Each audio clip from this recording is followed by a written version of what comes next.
Welcome back. We want to get you now live with Oklahoma U.S. Senator Markwayne Mullin talking about the Trump verdict that came down this afternoon, guilty on all 34 felony counts. Senator, I know you can hear us now.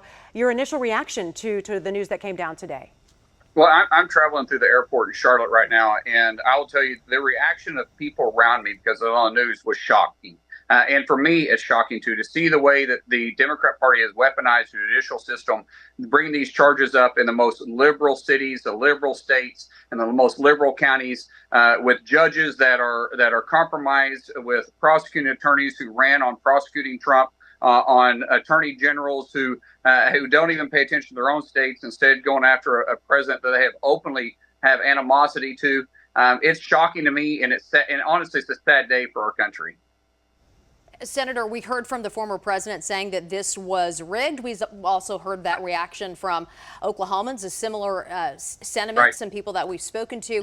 How do you make sense of that when this is a jury, 12 people chosen by both sides, making a unanimous decision? Well, when you're in a city that votes overwhelmingly Democratic, you have a city that has done nothing but came after Trump since he's been in office. I think it's going to be very hard for him to have a fair trial. If they wanted to make this fair, they could have moved it to another part of New York. They could have moved it to another part of the state or another part of the country. If they chose to do that, they could have actually had an area that may not have had such a biased opinion towards President Trump.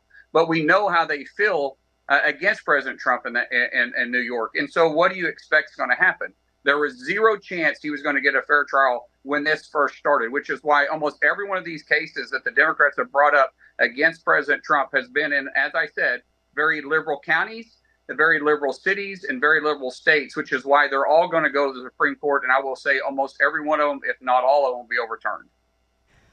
How do you feel about voting for a convicted felon? How is this going to impact the presidential campaign?